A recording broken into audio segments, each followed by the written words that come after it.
Hey guys, Pingus again here and welcome back to another episode of Guide4Pro. This episode will all be about weapons, their attributes and which role they play. In addition to that, I will also explain proper item usage such as pills, adrenaline, medkits and throwables.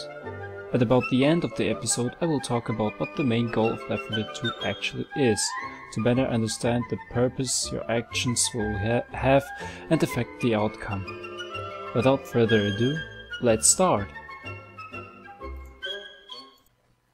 Episode 2: Weapons, Item Usage and Goals of Left 4 Dead 2. Weapons. You may already been playing with at least all the weapons and may already found a weapon you prefer. But you should know what each weapon can do, for what certain weapons are the best to use and so on. But first, let me explain the categories of the weapons, which go under the name tier. It goes from tier 1 and up to tier 3, but the main ones are from tier 1 to tier 2. Now, tier 1 weapons consist of an SMG which is modeled after an Uzi, a silenced SMG which is modeled after a Mac-10, and both pump shotgun and chrome shotgun. Although you might say that they are identical and that it doesn't matter which one you actually pick, then you might be right to a certain point. Differences might not be noticeable between them, but they are still present. For instance, the silenced SMG does more damage than the normal SMG, but sacrifices for that more spreading than the Uzi. The chrome shotgun spread is higher than the one from the pump shotgun. But the pump shotgun, however, has 8 pellets per shot, whilst the chrome shotgun has 6. Therefore, is the chrome shotgun best used for more mid-range encounters than up close, because that's the advantage in comparison with the pump shotgun. The same goes for the silenced SMG. It is best used for more close range engages, since it will pack out more damage than the Uzi. Now, I personally would recommend for your first tier 1 weapon the SMG, since they have a high capacity of ammo and are a good support weapon. Otherwise, lack the tier 1 shotguns in ammo, and it can be very quickly depleted if not used right, and are used for the man in front.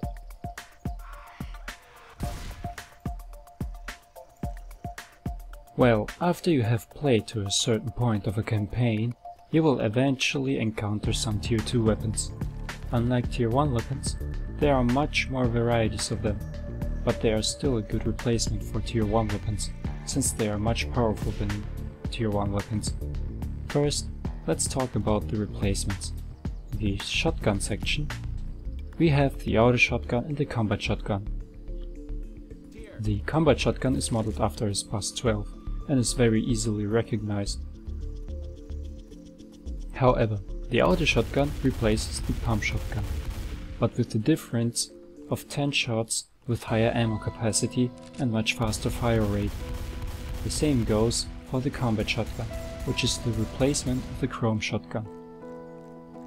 But the effects are the same as the ones from the auto shotgun: 10 shots and the same amount of ammunition.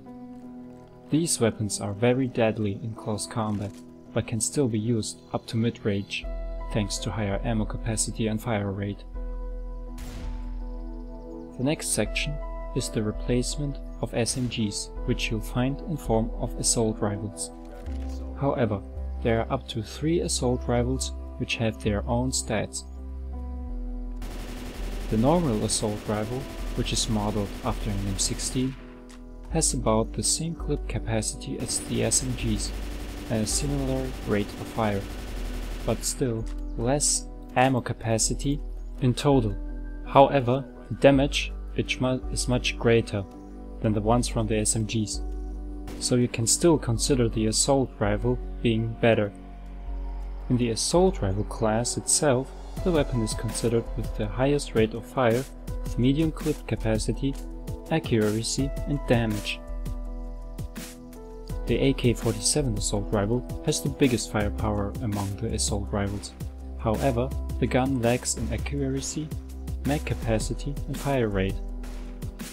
This weapon may still be used for long range. Short bursts are recommended and always crouching. Other than that, the gun has many people who consider this weapon being their favorite.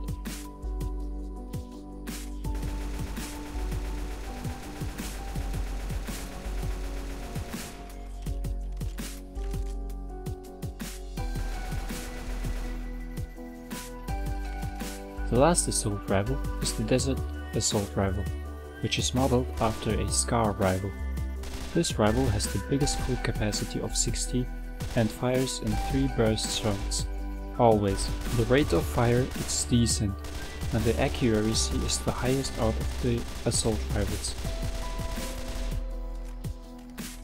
The last Tier 2 section is an addition which is Tier 1 weapons don't have.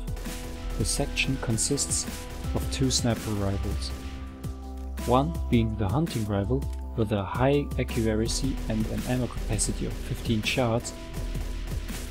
The next weapon is the military sniper rifle, which has the same amount of damage but has 30 shots per clip, and as a down effect has less accuracy compared to the hunting rifle. However, the biggest down point of them is the time for them to reload. Be careful when you have to reload, because you won't be able to use the rifle until you have fully reloaded the weapon. Now, the last Tier 3 section consists of weapons which are more or less rarely found, and of which the ammo cannot be replenished.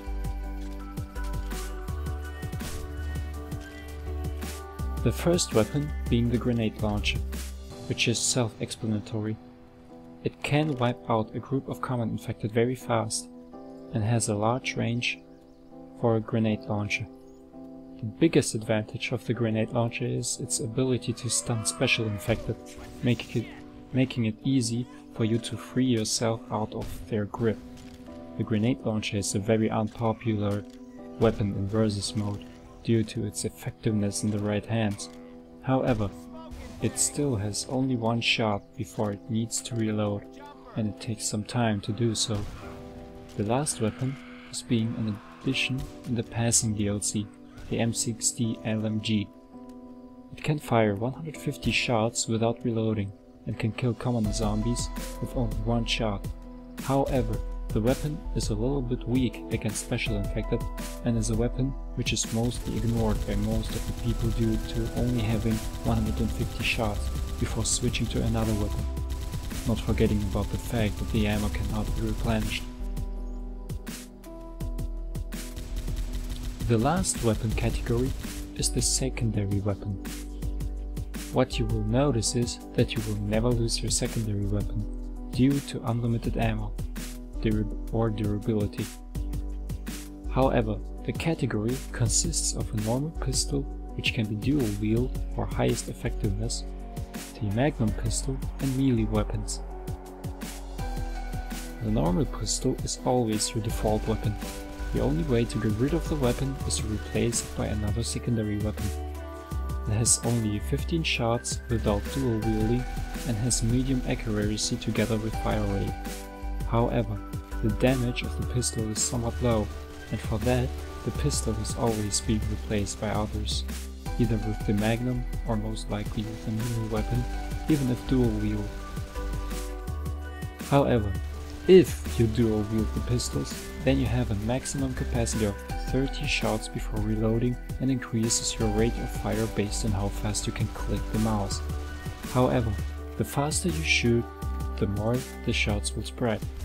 But still, don't underestimate the pistol, since you should always switch to your secondaries now and so often, especially when you run out of ammo and still want to have something for long range.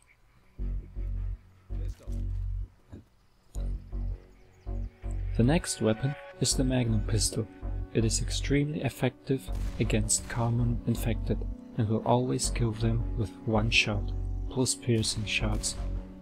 It is also the best support weapon if you get downed and have to cover your friends, especially against special infected in which the single pistol lags, even if dual wield. However, it has only 8 shots before reloading, so it is advised to keep the weapon always fully loaded if necessary.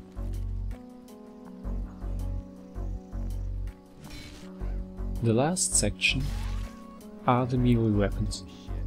They are very powerful considering the damage they inflict to zombies.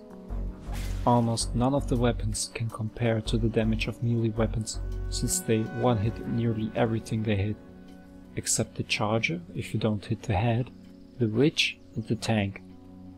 Additionally, your melee weapon will never break, although the chainsaw will run out of fuel if you'll use it and cannot be replenished. The only downside of the melee weapon is that you have a higher risk of being hit or even pinned by a special infected if engaged with melee weapons. However, in the right hands, melee weapons are devastating to nearly everything, for which they are very popular for the most people.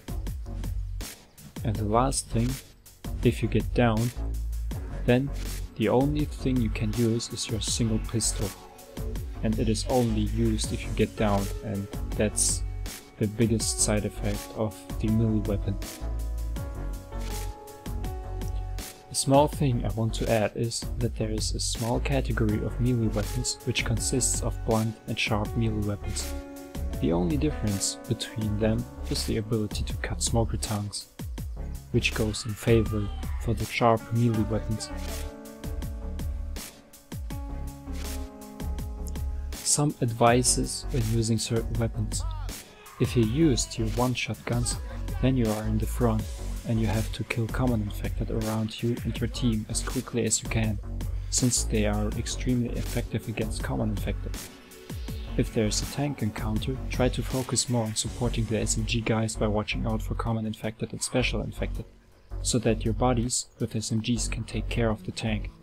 If no danger is there, then shoot the tank, but still be on your guard. If you are using SMGs, then try to use your ammo for special infected in the distance, since they are more effective against them and your shotgun teammates are already taking care of common infected. However, it is still advised to help them out if there are too many zombies, but still be on your guard for incoming specials. The same goes for tier 2 weapons, although instead of assault rifles taking care of special infected, the sniper rifles should concentrate on special infected, since they are extremely accurate and deadly in combination with a huge penetration effect. Otherwise, there is nothing big to look for. In general, I would not use tier 3 weapons, simply because of the grenade launcher being a big friendly fire trap and the M60 being inefficient in the hole compared to the assault rifles.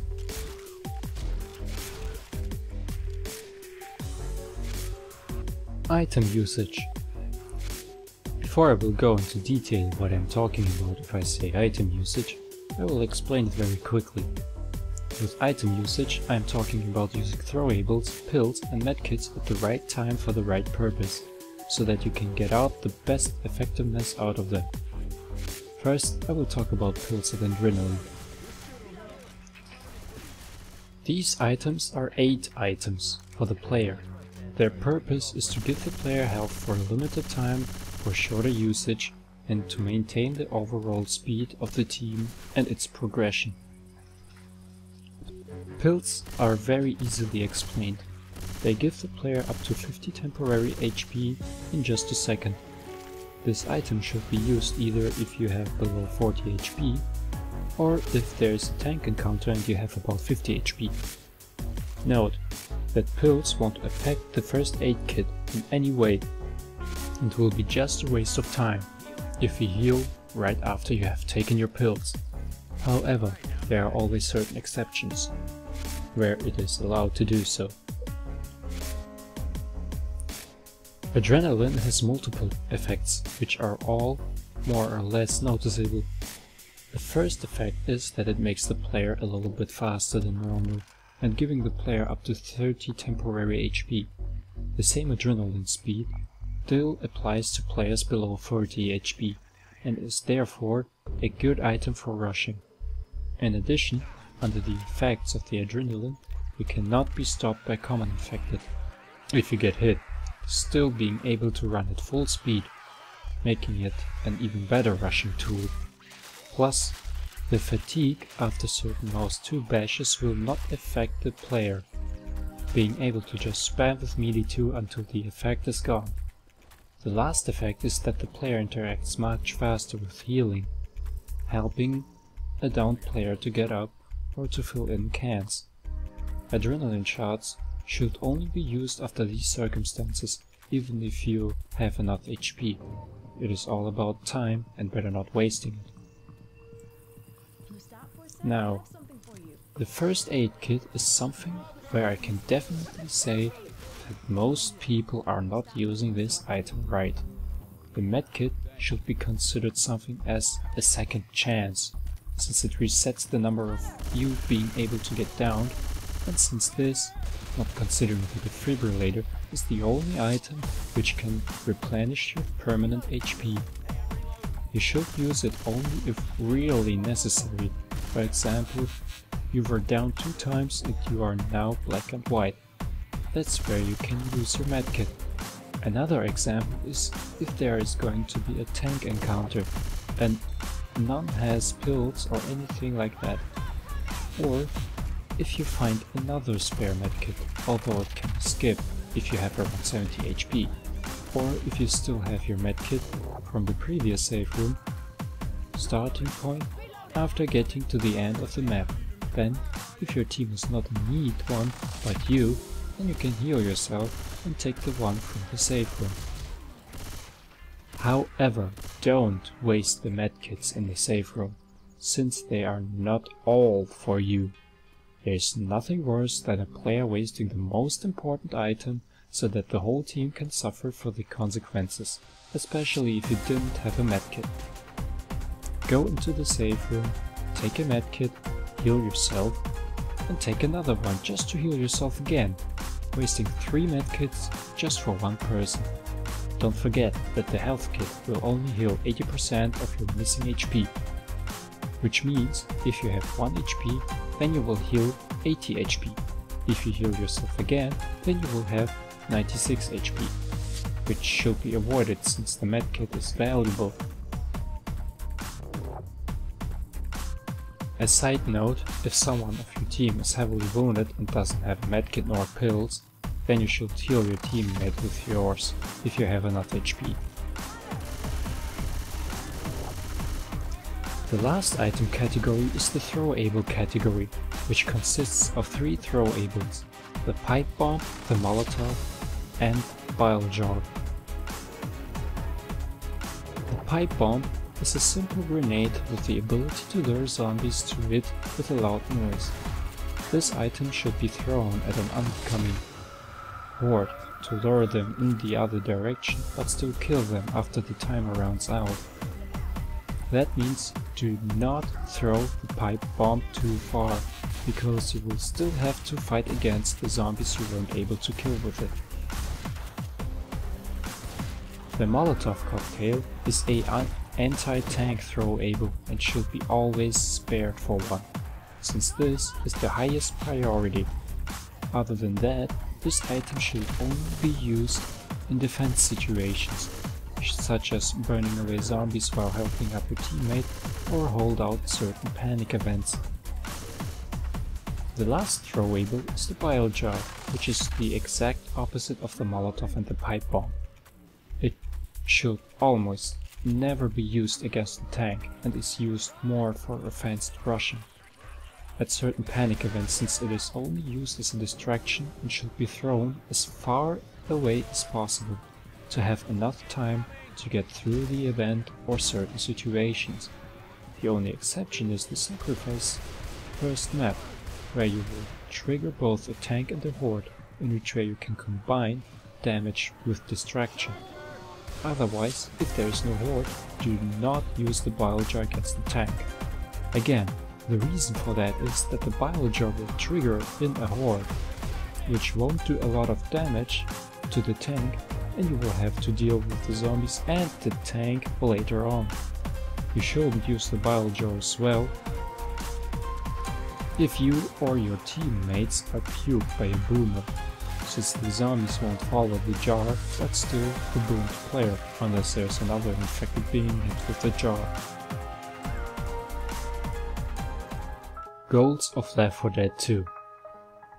Before you do anything of these things I've mentioned, you should know what your task is. The answer is very simple: getting as fast as you can from point A to point B with your team.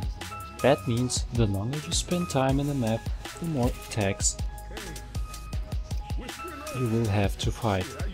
Since there is an AI director which controls the spawns of zombies, hordes and special infected, you can fight against them for eternity, until you either get to the next map, die and restart, or simply quit the game.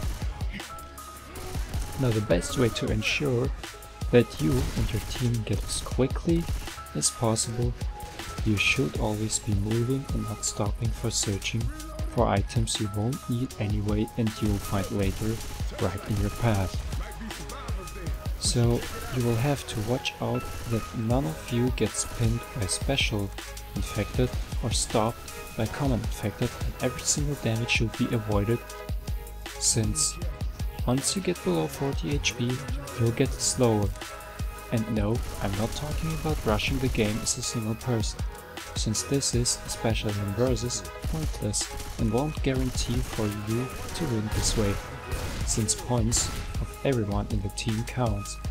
The best way is just to follow the normal path of the map and grab only these items where you are sure there will be something useful and in your path. That's the best thing you can do, especially in versus, since each attack is crucial to your team. And with that, I think I will end this episode. As always, I will try to keep my best to add more episodes in a frequent time, and I hope you liked this episode. And you may even have learned something new. So, thanks for watching, and until then,